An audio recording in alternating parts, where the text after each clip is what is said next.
Alam nyo kung ano yung pinakamahirap na part ng pagmamamanok? Ang pag-aalaga ng sisiw. Pero ito yung pinakamasaya. Dahil alam nyo yung challenge. Araw-araw pagising mo, sinicheck mo sila kung may mga karamdaman or wala. Pero kapag walang karamdaman yung mga sisiw mo, mga idol, nako, grabe, ang sarap sa pakiramdam.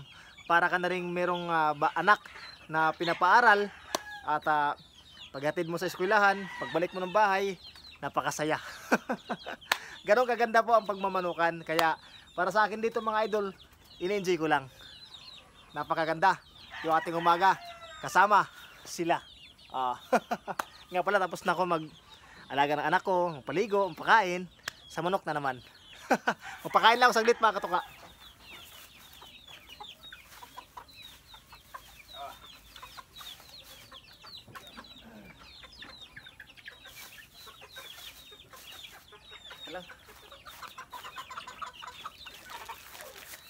Kanina pala mayroon ako napansin sa kanila matamlay.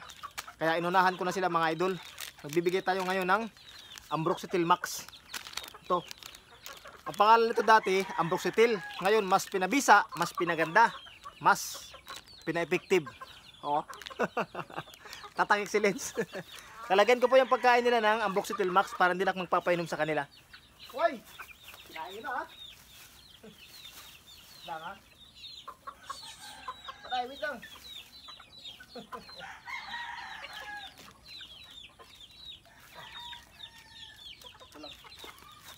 Ganito lang po mga katuka yung paghalo ko sa pagkain ng Ambroxetil Max. Tansya-tansya lang po. O ito. Lagay dyan. Ayan.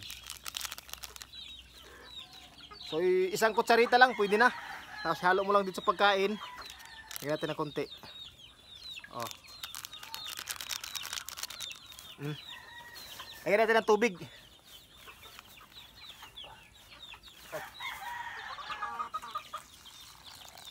Oh, di ba? Masabaw na. Kunting halo ng kamay. Ready to serve.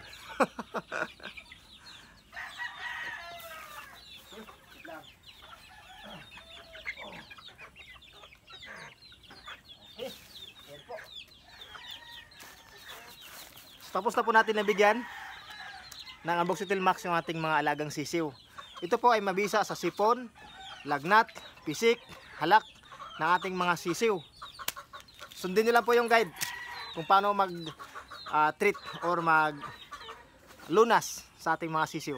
Sigurado 2 araw, 3 araw magaling na yung inyong mga alaga. Milyong-milyong ng mga manok ang pinagaling nito mga idol. Kaya napakagaling, napakahusay. Tara, silipin natin. Oy, ito. Sos, kinain mo na itong nasa sulupin. Ayan po, kumakain sila oh. Oh, ganadong-ganado sila mga idol. Ayun po yung sinasabi kong medyo matamlay. Para meron siyang ditong kuwan sa mata. Siguro natamaan to ng kanyang kasamahan. Kaya tumamlay.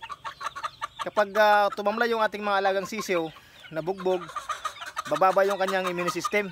At kapag bababa yung kanyang immune system, nabubulol na ako. Kumbaga, dyan na po nag-uumpisa na magkaroon siya ng sipon, lagnat, basta karamdaman. Kaya kailangan hindi tayo magpawala nito sa ating manukan. Ito lang yung ating kaagapay pagdating sa mga karamdaman talaga ng ating mga sisiw. Meron din po sa mga malalaki yung until 500. Subok na magaling din po yun. Ayan po, kain. Ayan, napaka sarap sa pakiramdam. Makita natin yung ating mga sisiw oh. Ang lalaki na nila. Oh. Ito, magdadalawang buwan na po ito mga katuka. Ang laki na yung ating mga sisiw. So, salamat sa Diyos. Tapos biglang may magko-comment. Idol, bikini man. Pahingi naman idol, kahit sisiw lang. Ay, nako mga idol mga katuka. Doon sa mga naghihingi sa akin ng mga manok, sisiw. So, sana maintindihan niyo din po. Nagbibigay po ako, pero sisiw lang. Kasi yung mga medyo malaki na, mga ganitong laki na, malaki na yung gastos dyan eh. Kaya kung nagbibigay po ako, siguro 1 month old, pwede pa. Para mga ganitong kalaki na, nako hindi ko na binibigay yan mga katuka. Pera na yan. Makakabili na tayo ng bigas dyan. Gatas. Pero hindi tayo madamot pag mayroon talaga tayo.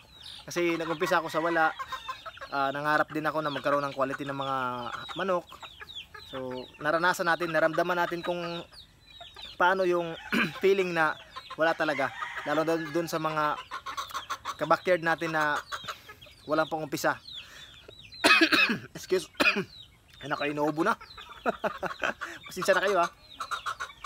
Abangan nyo lang mga katuka. Hindi lang po tayo isang beses, dalawang beses magbigay. Alam ko hindi ko po lahat mabigyan. Sa totoo, sa sobrang dami nyo po na subscribers ko, pati sa Facebook, sa mga followers ko, alam ko napakarami nyo po na naghihingi sa akin. Kahit di ko man kayo mabigyan lahat, pero bumabawi nila ako sa pagbibigay sa inyo ng inspirasyon, ng mga kunting kaalaman at tips sa pagmamanok. Kaya sana naman ay ma-appreciate din po yung mga effort sa paggawa ko ng content para po sa inyo. Sigurado po ako hindi ko kayo mabibigyan lahat sa totoo. Kaya salamat sa mga umuunawa sa akin. Salamat po sa mga patuloy pa rin nag-subscribe sa akin. Kahit hindi ko sila nabibigyan. Kahit nga sa pag-reply ng comments, hindi ako nakaka-reply sa iba.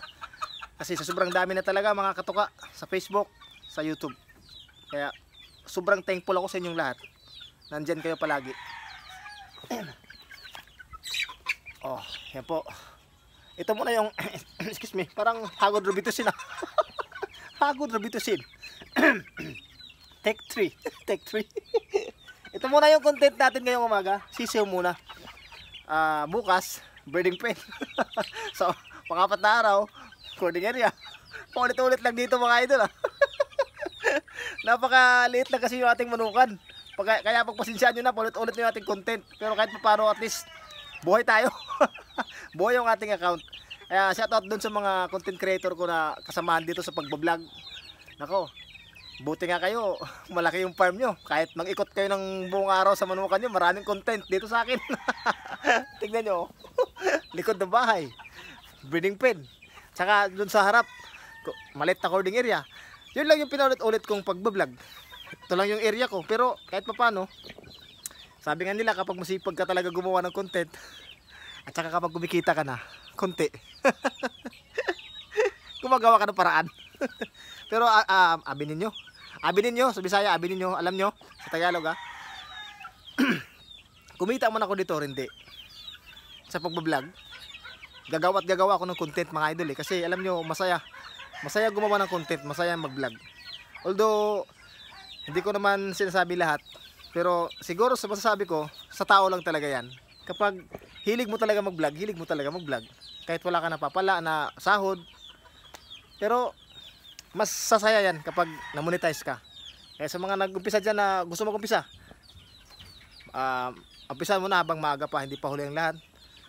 Tsaka gawin mo lang kung ano yung nagpapasaya sa'yo. Huwag mo muna isipin yung mga sahod na yan.